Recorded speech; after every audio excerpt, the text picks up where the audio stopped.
Alright, as promised, the S20 transmission disassembly. With this one, I don't have to worry about any of the detents or anything like that. So the little ball bearings you'll see in some of the transmission videos, I don't have to worry about that with this one. But the very first thing you do, when you get your transmission down, out, on a table, whatever, it's this little 8mm hex right here. So if you can find one, find your tool, go ahead, grab it, disassemble this. Have a bucket to keep your parts in. Again, full disclosure, I started to loosen the bolts out.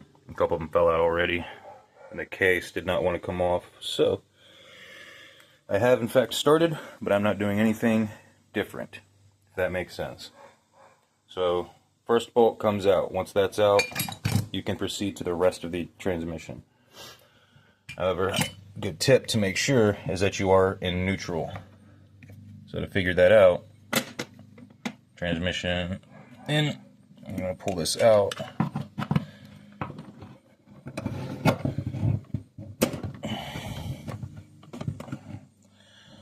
One, alright, there's a little notch in between. There we go.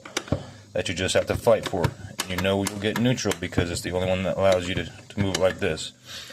That neutral is important, because that's what's going to keep everything aligned to take it apart. Then you're going to need some sort of elevation change when you set this down in the housing, because that shaft will hit and you do not want that. So from 10mm, 12mm, hammer, snap ring pliers, ratchet, and then another way to pry. So now I've got primary bolt out, nowhere in neutral. Now we can go to the case. Once the case is up, you just locate all the bell housing bolts. If anyone has done this and had issues with getting a transmission apart, the bracket that goes here actually uses the bell housing bolts, or the transmission bolts. So they go through this bracket into the bottom, whereas ones like this don't. So if you have this bracket on there and you can't figure out why it's coming off, yeah, it's a dual purpose. So pop those bolts out and you should be good to go. Step 2 would be to get all of the bolts out, which again I've already loosened it.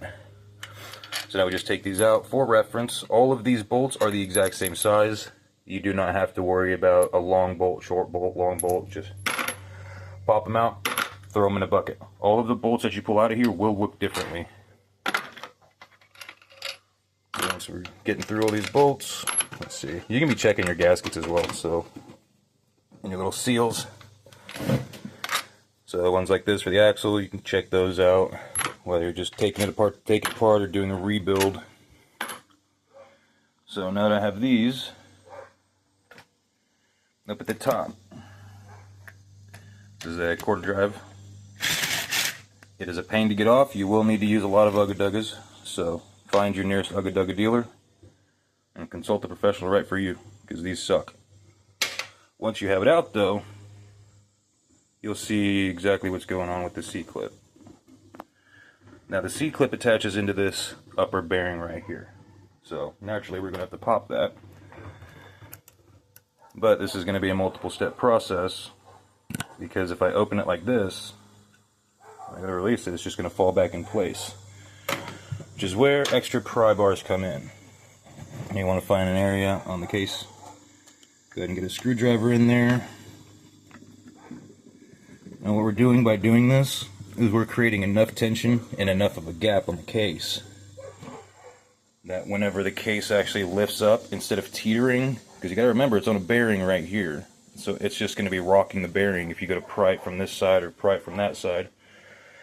So get a little bit of tension on your axle side, and then you can find a separate pry bar of some kind, come back to this back side and start lifting up. And it's already splitting.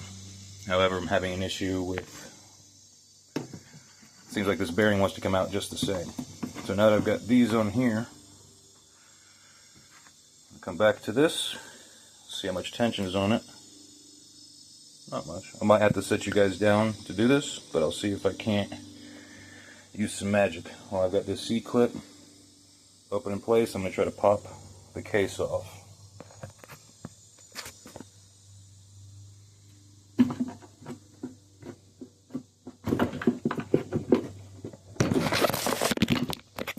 My apologies, gents. This is where it starts to become kind of a pain, because it has to come off as straight as you can. I don't have a better place to put this. Alright guys, so she's apart, but the remainder of the video is going to be on a second part. So I just found out when I got done with this that it ended the recording and started recording again. So yeah, you guys, I'm sorry for the inconvenience on that. I was hoping to do this as a one-part deal, but I guess you guys are just going to have to go check out the second video on that. And any requests you have, if you want to look more into specifics of the gears, I can do that. I'll keep this transmission apart for a few days. You know, give enough people a chance to come by and let me know if there's something they're curious about, whether it be the internal workings of this, the selectors, the diff,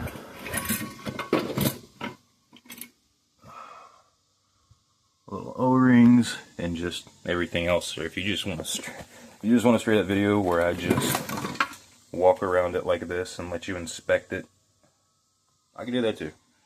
Doesn't bother me at all. Whatever it is you guys want to see from this, let me know while I've got this apart, and I'll happily do whatever you guys want to see.